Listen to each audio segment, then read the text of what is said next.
We all know narcissists twist reality. And this video is going to look a little bit more in depth at what they do, why they do it, and how you can protect yourself.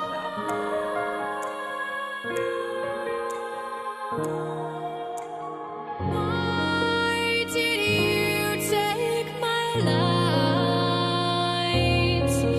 The darkness will not survive.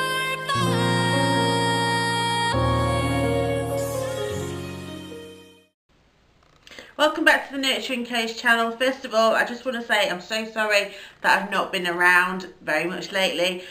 I've been really poorly, and so hopefully, fingers crossed, I'm starting to feel a bit better, and so I'll be around a little bit more again. I appreciate you sticking with me though. So this video is looking at how narcissists twist reality, and we can talk about gaslighting, but we're going to look at a slightly different version of that, which is it's more around conditioning. So how they get you to behave in certain ways by them controlling by their own reactions, and that reaction controls how you then react. So I'm going to give you like a really simple example, and I might give some sort of personal examples as well. So really simple example would be they cook you a meal and then say to you, oh, did you like it? And you being honest say, yeah, it was okay, the chicken was a bit dry, but yeah, it was fine, thank you for cooking me it. They can't handle that criticism. They can't handle anything that implies that they're not perfect. And so they take that little bit of feedback, which it wasn't a criticism, you didn't say anything nasty, you were given some feedback, and they will rage at you. They will go off on how you're selfish, how dare you criticize them, how you've done this, that and the other. Or they may go silent treatment, completely ignore you, push you away, run away. Because they can't deal with that. They can't deal with anything that seemingly says that they're not the perfect view that they want everyone else to see. They want you to see, and they want to feel. They want to feel like they are perfect, faultless. And so any small criticism is blown completely out of proportion. But what do you learn from that? Well, you learn not to criticise, don't you? You learn never to do that. So next time they cook you a meal and something's not quite right, you say, oh, absolutely, it was wonderful. Thinking that's going to make them happy. And maybe at that moment in time, they go, all right, great. But they then will twist that. In their own head, they will twist that into you saying that they're a brilliant cook, for example, and that you want them to cook every meal, or then they'll twist that into you made them cook every meal, and they just distort one very small comment into this whole different reality, because they have to always play the hero or the victim. So another example from personal experience is maybe that you've come to the end of relationships, you've had a lot of arguments, and naturally some relationships come to an end, and the narcissist can't bear the end of a relationship because they appear to be in some way blamed. They think that people will blame them, that people think therefore they're not perfect, and so they will do anything they can to prevent the end of that relationship, or make sure that you are to blame for it. So if they're trying to prevent the end of a relationship, they will take something that you may have said. So you've been polite at the end of a relationship. They might say to you, look, do you still love me? And you don't want to be cruel, so you might say, yes, of course I still love you, but we don't work, so I think it's best if we go our separate ways, thinking that's it, that'll get out and it's done, and you think you're doing the right thing. They will take that, you saying that you still love them, and in their head, it's like they replay that, they still love me, they still love me, they still love me. They will then go on to do all these other behaviours based on the fact that they think you still love them. So say you've ended the relationship, but you've told them as you're leaving that you still love them because you thought you were being polite, but you then meet someone else. To the narcissist, you're still in a relationship with them because you said you still love them. So therefore you're in a relationship with them. So you seeing this new person is you cheating. So they will then be incredibly angry and they'll want to know, and they'll be, well, who is this person? Ask all these questions, make it really difficult for you. So you may try and hide this. You may decide, or that relationship might not work out, you get into another relationship, you learn and you think, right, I'm going to keep this one a secret. I'm not going to tell them because of the way they reacted last time, so I'll just keep it to myself.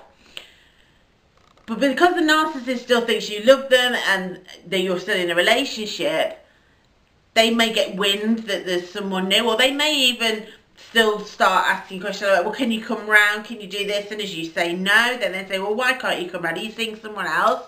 And you say, no, I'm not seeing anyone else. Well, you can come round then, can't you?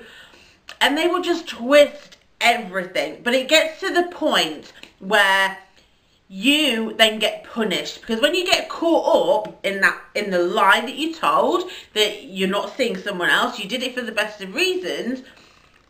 Yet they will then, when they find out the truth that you are seeing someone else, they will then say that you're awful, you've cheated on them. They will have told everyone that you said that you want to get back together with them. You've told them that you still love them and that you're working on your relationship. So everyone thinks you're a right dirtbag for seeing someone else and leading them on. So they've twisted what you did in meaning the best of intentions, but they twist it so that you end up looking like the bad guy and they end up looking like the victim, which is exactly what they want. And it's all to protect that fragile sense of self, all to protect anyone from thinking there might be something wrong with them. The reason you split up might be something to do with them. When actually, in normal relationships, they break up because most of the time we're equally at fault. It may be that one person is more at fault, but we all bring something to the table. We're not perfect, we make mistakes, and we may not be compatible, and that's okay. You go on, you recover, you learn, you meet someone who you're more compatible with. But narcissists can't do that. The narcissist can never take any responsibility, so it always has to be you. So they will twist the truth. They twist the truth of your relationship to fit their own narrative.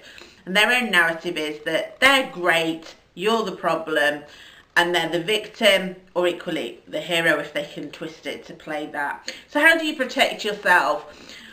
Ideally, no contact. It's very hard when you've got children though, and you may, when you've recovered from the narcissist relationship, you may want a new relationship. So how do you have a new relationship when there's kids involved? Because the kids will go back and they will talk, or it may be in a lot of cases, and videos I've done on parental alienation discuss this, it may be at this point that the parental alienation starts. They don't want someone else involved. They are going to punish you for moving on by stopping you from seeing the kids. And so how do you do that? Well, the truth is it's incredibly hard, but you need to get all your pieces in place. Get support around you. Know that this potentially is coming. Get the right legal team behind you. Get the right therapeutic support, and make sure that you have everything in place ready so that you're not hiding anything, but you're not oversharing either. You just talk about the kids. Only things that are relevant to the children. And like I say, make sure you've got all your pieces in place ready, and choose the right person, because it's really hard. It's really hard watching someone be still abused by the narcissist, because you want to dive in. They're going to want to rescue you. They're going to want to stop the narcissist from doing what they do. They're going to want to change their behaviour, and they can't. It's not their role to do that, and that's going to be really hard for them. So make sure you have a really supportive new partner who gets it. Give them as much education as you can around what you've been through, what might happen, and get through it together, but you be the one that deals with them. Don't let the new person get involved, because it will just ramp it up. The narcissist will not cope with that, and it's not fair on the new person for them to become abused by proxy, because it's bad enough that you and the kids are going to do that. So make sure that you, like I say, you have a good discussion with the new partner, explain what's going on, educate them as much as possible, but also get as many people on your side understanding what's going on. Get the right therapeutic support for you.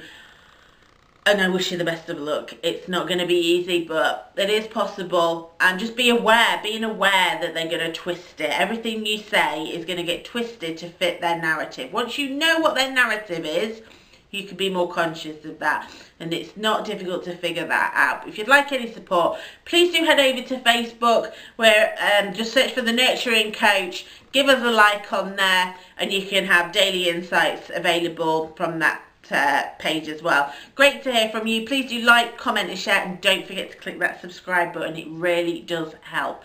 Many thanks for watching. Speak to you again soon. Bye bye.